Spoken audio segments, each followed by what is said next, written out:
Women of Reddit, what's your cringy, nice guy story? Story 1. I was friends with a coworker. We had hung out a few times socially after work and got along well, but it never really occurred to me to wonder if he was interested in me. At that point in my life, I did not get a lot of male attention, and honestly was pretty cringy myself, but that's for a different thread. Anyway, we were walking side by side, and I guess he went to put his arm around me. It surprised me, like that someone is tapping you on the opposite shoulder trick, and I turned abruptly. He took it as incredibly rude, gave me an angry lecture about leading people on and how disgusting you make someone feel when you literally flinch from their touch, and called me a bitch. Ugh. Sorry for my reflexes. About a week later, another friend came to me at work to let me know that guy was telling everyone I was a whore who was sleeping my way through the department. Nice. The dumbest part was that I probably would have gone on a date with him if he'd asked. I just had no idea he was thinking along those lines. Bullet dodged. Story 2. This actually just happened recently. My good friend from college and I, along with other friends from our program, went out to a bar to celebrate finishing our degree. He kept feeding me shots, but I figured everyone just wanted to be drunk and have a good time. The night is coming to an end, and I'm quite incapacitated. My good friend frantically approaches me saying that he had just seen a guy put something in my drink, which I had just finished. He told me that I would soon be unconscious, and it was best that he take me back to his apartment so he could take care of me. Being heavily drunk and also quite scared, I agreed, and he helped me back to his apartment. After making me something to eat and giving me some water, we set up camp for the night on his couch. He put on a movie, and he said he would sit and watch me sleep to make sure I didn't throw up or anything. As I started to doze off, he started touching me, first on my feet and knees, and then my upper thigh. I confronted him about it, and he said after everything he had done, he felt he deserved compensation. I laughed it off, but after he tried to make a move again, I got angry, and we began fighting. He exposed to me that no one had put anything in my drink, and it was all a ploy to allow him to make his move. After some more arguing, he decided it was best I left, and he kicked me out of his apartment at 3:00 a.m. while I was still considerably drunk. This is someone whom I've trusted and spent 4 years being friends with. Safe to say I'll be a lot more speculative with future male friends. Story 3. Right after high school, a guy came out of the woodworks and told me that he had a crush on me. I thought it was nice, but I just did not like him. He was always buying me presents and dropping them off at my mom's house. I always said thanks, but told him I just wasn't interested. We had the same group of friends, so I would see him from time to time. When I would see him, he would pull me aside and politely ask me to go on a date with him. I told him that I just didn't see him that way. One day, I ran into him at the store, and he asked me out again, and I went on this long rant about how I was going off to college, and I didn't want to be tied down. He ended up asking me out again. I ended up walking away. He came up behind me and pushed me. He had this evil look in his eye, and I ran to my car and called my mom. He ended up messaging me a couple days later and telling me that he's just mad because God told him I was the one he was going to marry. I blocked him on all social media and my phone. He still managed to get my new address when I moved off to college, and one time he drove almost an hour to my apartment. He knocked on my door, and he handed me a bag of my favorite candy. I flipped out like I should have done many times before, and I threatened to call the cops and get a restraining order. I've seen him once in the last 7 years with his wife and new baby. I hope he has changed. Story 4. So not a stereotypical nice guy really, but I met him at a party, gave him a ride home, and after belting out "Don't Stop Believing" together, he asked for my number. We went on one date and texted for a week. Then Saturday morning, I woke up to 50+ texts that started with asking what I was doing, sleeping because I worked in the morning, and went all the way up to I should just kill myself since no one wants to talk to me. I told him that was unacceptable as I had already told him I'd worked Saturday morning. But even if I hadn't, there's no reason to text me over 50 times. If I'm not answering, I'm not answering. He whined about being so nice and how good he was to me. And blah, blah, blah, blah, blah. Thankfully, when my friends asked why I was ignoring such a nice guy, showing them the texts was enough for them to drop it. Story 5. I'm a girl, but this story is about my husband and how he caught the bad end of a nice guy.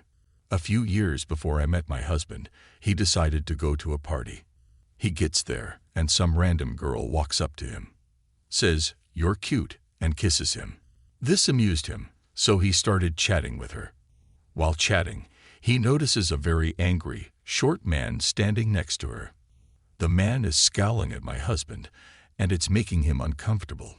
He can tell the guy is pissed at the attention the girl is giving him, and it's just not worth it, so he stops talking to random girls, turns away, and starts walking to another room. It's at this point the husband feels a short man punch him in the back. When he turns around, the short man is running away, and actually runs out of the house, and never returns to the party. Husband laughs it off, 'cause it wasn't even a hard punch. But then somebody notices the husband is bleeding, and there is a hole in his shirt. The short F hadn't punched him, he stabbed him. Random girl saw this all go down and was pretty mortified. Turns out the short dude was obsessed with her. They were best friends, and he accompanied her everywhere. The knife was pretty small, so it didn't do any real damage. But he still has the scar. A lot of people are wondering about what happened, so I finally have a moment to write up the outcome to all this. Somebody did call an ambulance. Ambulance showed up, but my husband refused to go to the hospital. He didn't want to stop partying nor pay for an ambulance ride. Plus, it didn't hurt that much and he felt fine. Instead, him and a friend gauzed it up, and he continued to party. Mind you, in my husband's drunken stupor, he is finding this whole thing hilarious. Actually, he still finds it hilarious. When he woke up the next day, he was in a bit of pain and realized he should get it checked out. So he marched down to the hospital, got checked out and fixed up, and went home. At no point did he encounter the police, so he never reported it. Story 6. I have so many, but I just remembered this one, so I'll go with it. I met this girl in a seminar I was attending. She was super nice, and I really liked her, so we became friends. It was her birthday a short time later, and her boyfriend at the time arranged a party bus as a surprise party. I wasn't drinking at the time, but I figured I'd go and hang out for a while. What could go wrong? Right when I got there, one of her guy friends decided he thought I was cute. That's fine. I mean, whatever.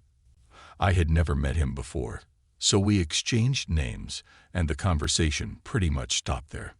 The bus gets there, we all get on, and people start getting progressively more drunk. That's fine. I like to party, and being around drunk people didn't bother me. Well, this one girl got really drunk and decided she wanted to go home with me. She came and sat by me, and started to get a bit handsy, so I did the butt scooch migration slowly to the other side of the seat. Another guy from before sees this, comes and sits on the other side of me, and halts my butt scooch migration. They start getting into a drunken argument over who gets to take me home. Mind you, I'm not going home with anybody, but try telling this to these two profoundly drunk people. Drunk girl figures out that if she tries to give me the world's drunkest lap dance, that drunk guy will get progressively more upset. I keep getting up and moving to different parts of this bus. Things were getting weird. We finally get back to the house and it devolves into a drunken house party. I decided it's time for me to go. I go for one final bathroom trip since it will be a long drive home. I keep getting stopped by random partygoers on the way out telling me that drunk guy is very upset and I should go talk to him. I look outside and drunk guy, whom I have spoken to for all of 30 seconds ever, is sitting on the sidewalk sobbing and all his friends are around him, trying to cheer him up. Apparently, Some girl he is in love with doesn't love him back. I'm told it's me. I walk outside, crouch down and apologize that he's sad. I wish him a good night. He starts to cry again. I walk to my car and leave. That was a really weird night. Story 7. I went on a first date with a guy. A casual date for coffee. It wasn't terrible, but it was obvious that we didn't really click that well. He did the typical nice guy stuff during the date, where he talked about how he was different from other guys, knew how to treat a woman, some talking down on gym bros, etc. I ended the date pretty quickly as I wasn't really feeling it, and had just gotten off of a midnight shift, so it was past my bedtime. He insisted on walking me to my car and opening the door for me. Fine. Whatever. Then he hugged me, and when we went to break apart, he tried kissing me. I turned my face, and he immediately got agitated, blocked me from entering my car and said, "What? No kisses." I'm a pretty easygoing and tolerant person, but that was the first time something like that had ever happened, and I immediately felt a slight bit of fear, as the guy was blocking my car and was about 6'4", so much larger than me. I immediately put on my super serious face and said, "No, sorry. I really need to get home now." And luckily he moved. Took a bit of a break from dating after that. Story 8. Ordinary guy here. Here's my reverse nice guy story. I get out of work. It's effing cold outside. I stop and get a hot chocolate from a walk-up vendor. I am vaguely aware that someone is in line behind me. I'm feeling charitable. I pay for two. Tell the guy I'm paying for the person behind me. Please tell them to pay it forward. Take my chocolate, pay, walk away, and don't look back. Never even glanced at the person behind me. Walk to the corner and I hear, "Excuse me." I ignore it because it's a city and I don't respond to yelling. This woman rushes up and tells me that she's flattered I'd buy her a hot chocolate, but she really and truly could accept, and goes on about how she has a boyfriend. I say, "Just pay it forward." I start to cross the street walking away from her. She tells me how serious she is with her boyfriend, and they are practically engaged, and how it would be weird for him if she tells him she let some guy buy her a drink. This actually went on for around a half block. Then I told her that she didn't have to drink her hot chocolate. Then I quickly ducked down the stairs to a subway station. I didn't intend to ride, just to extricate myself from the situation. Now I just ignore everyone in the city like everyone else. Story 9. Met a guy at college who seemed like a wayward out-of-towner that wasn't having any luck in the friend department. Word was he moved up from Cali. So we started working as semi-study buddies. He was taking courses for a different major, but they were courses I had done already. He knew I had a boyfriend, but decided one day to ask me to dinner. I specified, as friends, and his response was something like, "Sure," or it could be a date. The fact that I was in a long-term relationship didn't seem to make a difference to him. So I declined. After that, my courses got switched to online courses, so I stopped seeing him as much. Until he added me on Facebook and started trying to ask me out again. I finally told him no, that if he couldn't respect my current relationship enough to lay off the date attempts, that we didn't need to be friends. Then he went to Uber religiously, started preaching at me constantly that he was terrified about my destiny of going to hell, and wanted to save my soul so that didn't happen. Basically just admonishing every single decision I ever made as a person, and determined like no other to convince me that my sinful ways would undermine me in every way. Kept saying he didn't want to see his friend go through that. I told him forcing his religion down my throat was the surefire way of pushing me away permanently, and proceeded to block him. I gave him a lot of chances to understand that what he was doing wasn't cool, but he was so convinced that he was just being a nice guy. Story 10. I had a date with a guy I met through OkCupid. When he found out that I was, at the time, writing erotica for a living, he put his hand very gently on mine and asked, with all the sincerity in the world, "Who hurt you?" "No one hurt me, guy. I got paid money to write stories about people dicking each other, and I had a whale of a time. He absolutely would not believe that I enjoyed my job, and that I wasn't lashing out as a result of some obvious sexual trauma I'd had in my past that he could somehow save me from. God only knows how actual sex workers cope on dates if that's a common approach to people who aren't terrified to openly discuss pee. There was no second date.